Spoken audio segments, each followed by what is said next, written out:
আল্লাহ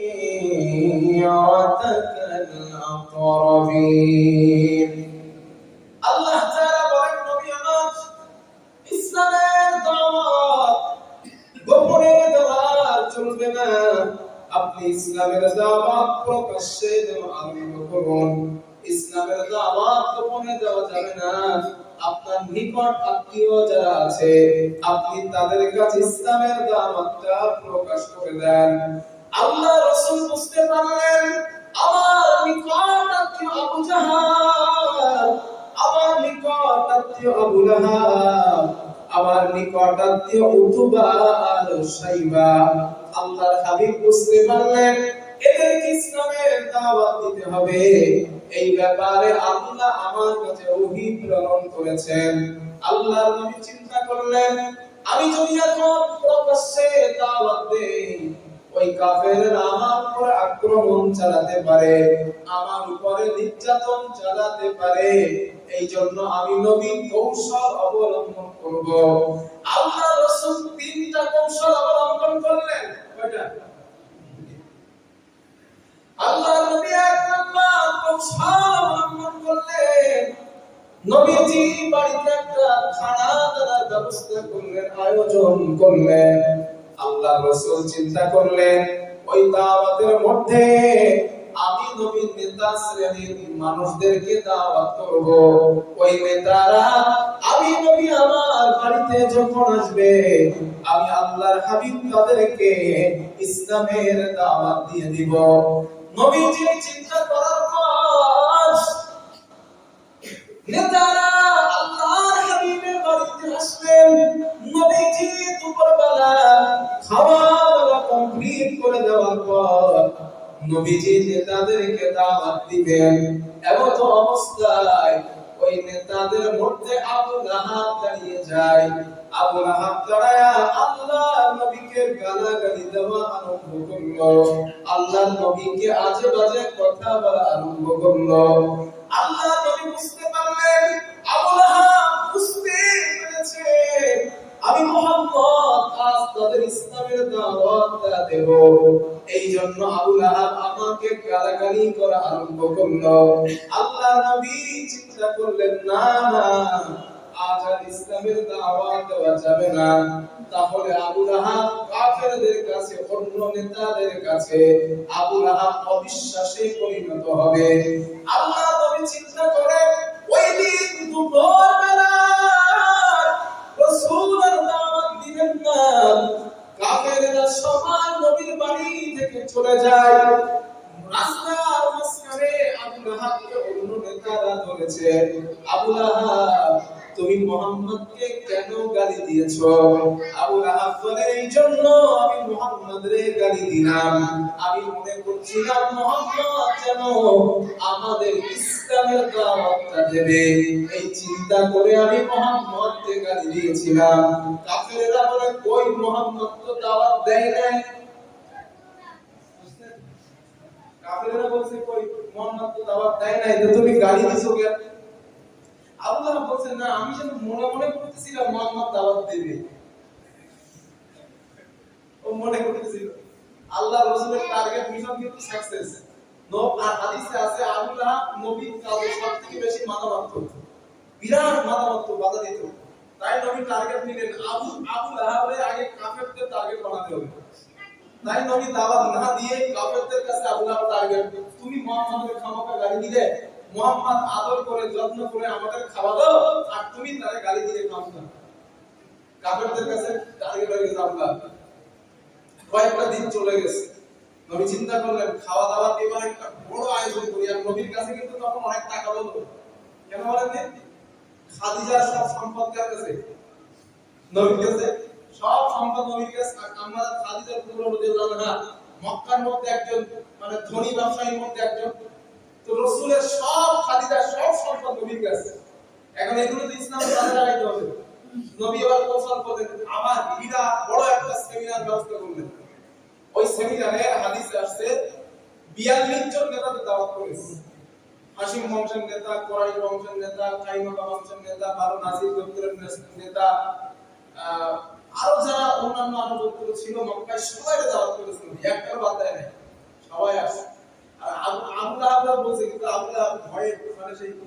যেমন করে দুই একটা আছে না, কুকুরের মতো টুকুর টুকুর আসতেছে, ওদের কাফেরদের কাছে টার্গেট, উপায় তো নাই।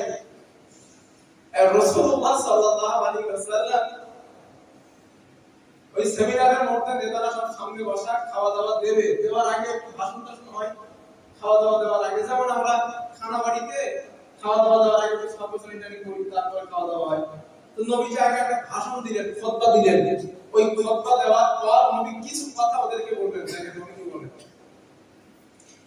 আল্লাহ রাসূল বললেন, ইন্নী রাসূলুল্লাহি ইলাইকুম খাসসা, আমি মুহাম্মদ তোমাদের জন্য আল্লাহর পক্ষ থেকে রাসূল, ওয়া ইলান নাসি আম্মা, এবং গোটা পৃথিবীর মানুষের জন্য আল্লাহ আমাকে রাসূল করে প্রেরণ করেছেন। আল্লাহর নবী এবার বললেন, শোনো, ওয়াল্লাহি লা তামুতুনা কামা তানামুন, তোমরা রাতের বেলা যেমন ঘুমিয়ে যাও, এভাবে একদিন তোমরা মরে যাবা। ওয়ালা তুবাসুন্না কামা তাসতাইকিজুন, সকালবেলা ঘুম থেকে যেমন জাগ্রত হয়ে যাও, এভাবে আল্লাহ তোমাদেরকে একদিন কবর থেকে জিন্দা করবেন।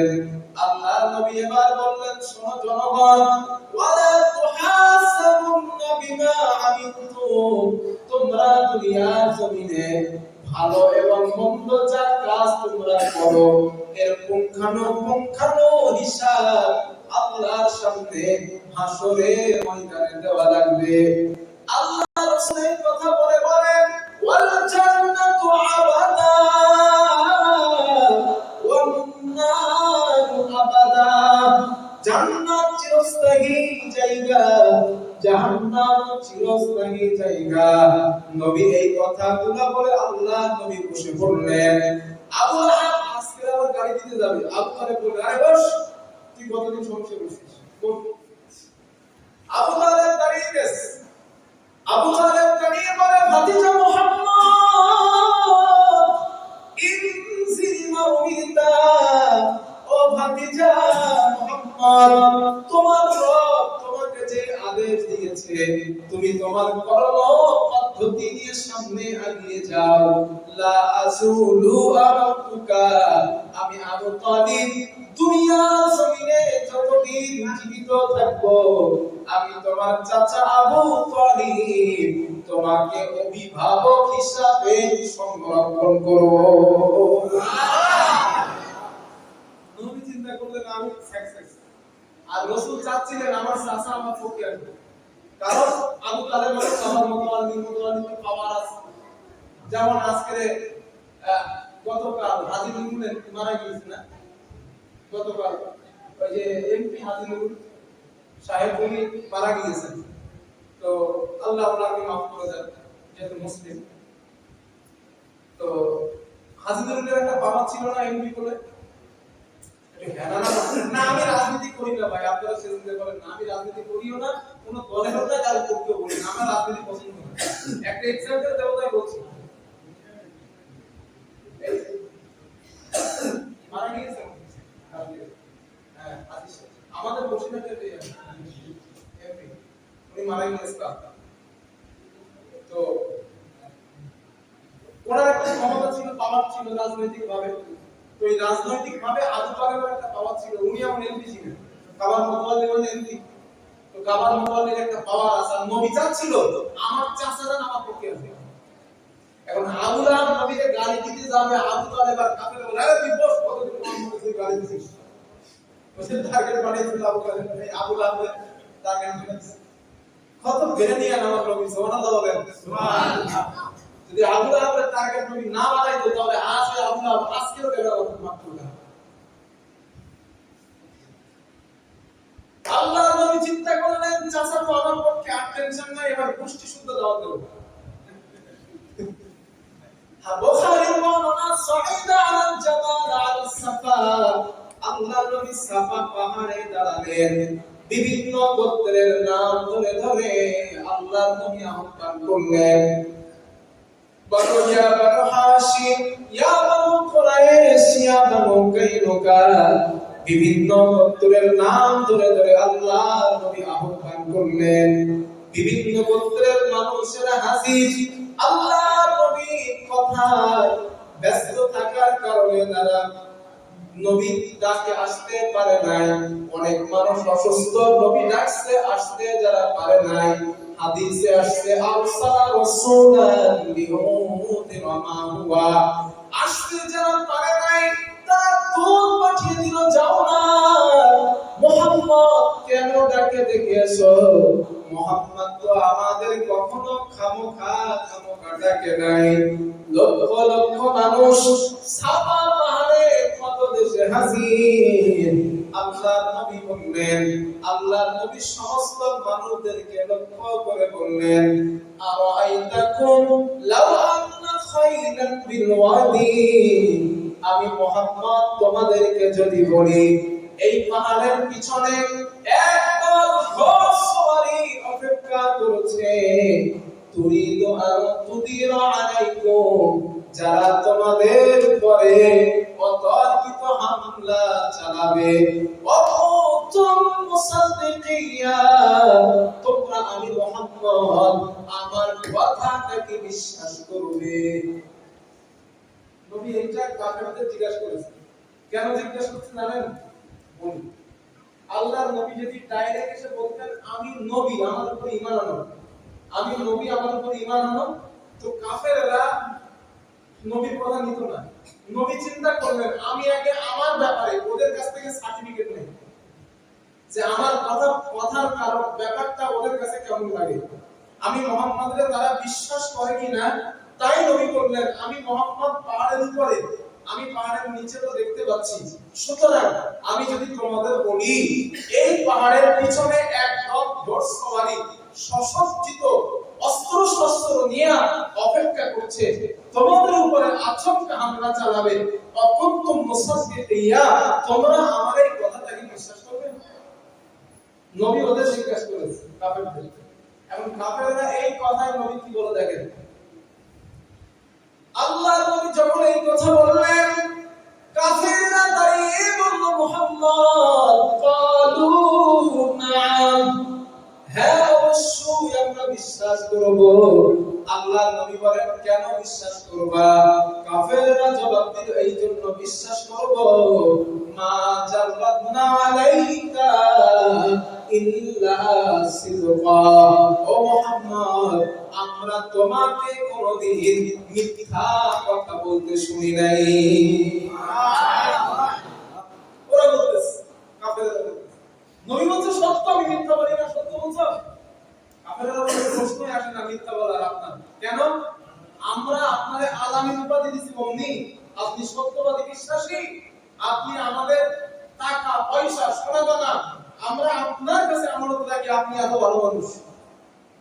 নবী বলছেন সত্যি বলছো তো না, আমি ভালো, আমার কথা বিশ্বাস করো না। নবী কিন্তু আগে সার্টিফিকেট দিয়ে দিচ্ছে ওরা। এইজন্য লোকের কাছে নিজে ভালো ভালো সাজার আগে অন্যের সার্টিফিকেট নেন। আমি বাকি বিল্লাহ ব্যক্তি হিসাবে মানুষের কাছে কেমন ভোটে দাঁড়াবেন তো যেটার জন্য টাকা খরচ করতে হবে না। আমি কৌশল শিখিয়ে দেই, নবী শেখাচ্ছেন টাকা খরচ করতে হবে না। আপনি দাঁড়ালেন এক পদে, আপনার মেম্বারশিপ ধরে দাঁড়ালেন আপনার গ্রামে, এখন অঞ্চল পদে আপনি দাঁড়ালেন, এখন ভোটে যেটা দরকার। এক পার্টি সে মানুষের বাড়িতে বাড়িতে 500 টাকা 1000 টাকা দিয়ে আসে, আর আপনি মানুষের বাড়িতে যান বা মানুষের কাছে এইভাবে গড়ে তোলেন নিজেকে যে মানুষ আপনাকে দেখলেই যেন এই কথা বলে না এই মানুষটা সৎ, এই মানুষটা বিশ্বাসী, একে যদি ভোট দেই যেটা করে এই মানুষটা রাষ্ট্রীয় সম্পদ ভক্ষণ করবে না, জনগণকে দিয়ে দেবে। এই বিশ্বাসটা অর্জন করুন, আল্লাহর উপরে ভরসা করে বলছি 1 টাকা খরচ করতে হবে না। ভাই একটা কথা বলছি কানে কানে, যেন কিছু মনে করেন না। আমি রাজনীতি আগে বলছি না করি না, আমি পছন্দ করি না। আমার পাড়ার বহুত লোক, বহুত পার্সেন্ট মানুষ, মহিলা হোক আর পুরুষ হোক, তাদের দাবি আমি ভোটে দাঁড়াই। আমার এই রেকর্ড হচ্ছে, এই কথাগুলো দ্বারা কি সম্ভব? আমি আমার গ্রামের বিরাট এখন ভালো ছেলে, আমার বিরাট ভালোবাসা গ্রাম ভালো। আর একটা এক্সাম্পল, আমি ভালো না, আমি খারাপ, আমি ছেলে বলছি না, যা কথা হচ্ছে তাই বলছি। আমার গ্রামে, আমার পাড়ায়, আমার গ্রামের নাম গোল্ডি, আমার যে পাড়া, আমাদের পাড়ায় 1,500-এর মতো ঘর আছে, আমার পাড়ায় 1,500। ওই পাড়ায় একটা মাদ্রাসা করার সিদ্ধান্ত নিয়েছিলাম আমি এখান থেকে 3-4 বছর আগে। মাদ্রাসাটা এতিমখানা, মহিলাদের এতিমখানা। তো সেই মাদ্রাসাটা আমি কয়েকজনের সঙ্গে প্রথম বলি, আমাদের ওই পাড়ায় আরেকটা পুরুষদের হাফিজিখানা আছে। আমি দেখলাম আমার গ্রামে তো হাফিজিখানা আছে পুরুষদের, তো আমি মহিলাদের এতিমখানা করব। আর মহিলাদের এতিমখানা করার পিছনে আমার একটা বিরাট করুণ ইতিহাস আছে। সেই ইতিহাসের কারণে আমি সিদ্ধান্ত নেই, সেটা একটুখানি বলি। একদিন আমার বাড়িতে এখান থেকে 3 বছর আগে আমি জলসা করে বাড়ি এসে রাত্রে ঘুমাই, সকালবেলা কোনো একজন মহিলা, নাম বললে হয়তো সে কখনো শুনে যদি কষ্ট পাবে, তাই তার নামটা বলছি না, কোন একজন মহিলা 2টা বাচ্চা নিয়ে আমার আম্মার কাছে আসছে, এসে বলছে বাকিবিল্লাহ বাড়িতে আছে? আম্মা বলছে আছে, ও ঘুমাচ্ছে করে। এবার আমরা জিজ্ঞাসা করছি ও কি হয়েছে। এবার ওনার স্বামী মারা গেছে, আমরা সবাই জানি, আমি জানাজায়ও গিয়েছিলাম। বাচ্চা দুটোই মেয়ে, দুটো এরকম ছোট ছোট, একটা একটু বড় আর একটা কোলে।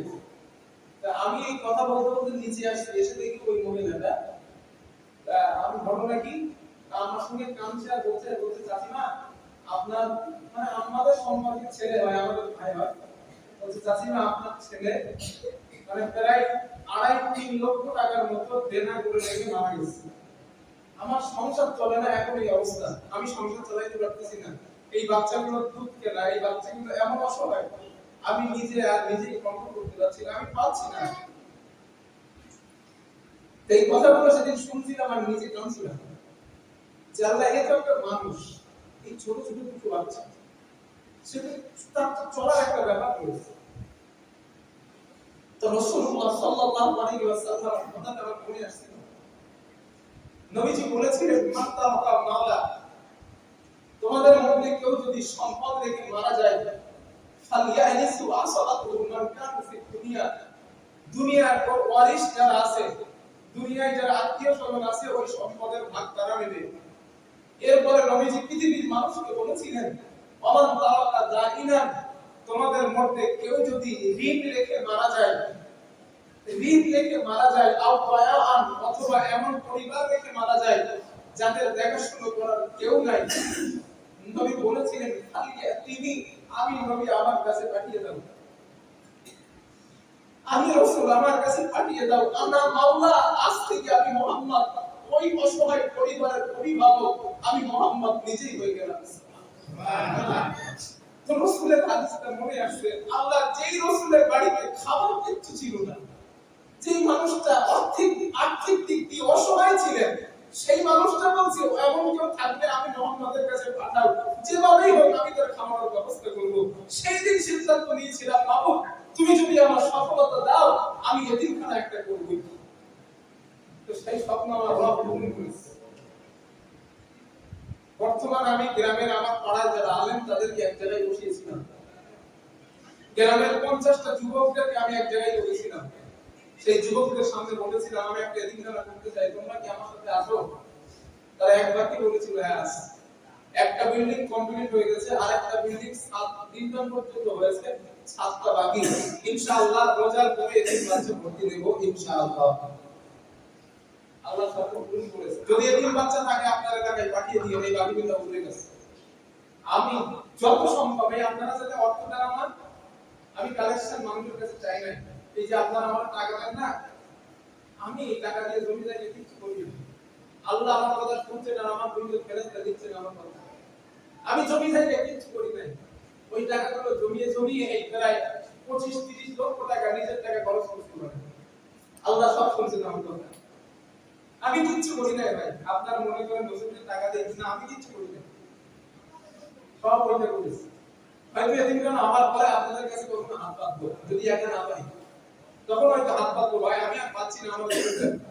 তবে এখন আল্লাহ আমার যা দিয়েছে চলছে করি, আর আপনারা যে টাকা দেন মিস্ত্রি খরচ দেয় ওই করি, আর নিজের পরিবার চালানোর মতো রেখে দেয়। এই আমার জীবনের স্বপ্ন ছিল, তো পূরণ করে ফেলেছি আল্লাহ করেছিল। আমার প্রিয় ভাইরা, তো রাসূলুল্লাহ সাল্লাল্লাহু আলাইহি ওয়াসাল্লাম ওই মানুষটা নবীজি সাল্লাল্লাহু আলাইহি ওয়াসাল্লাম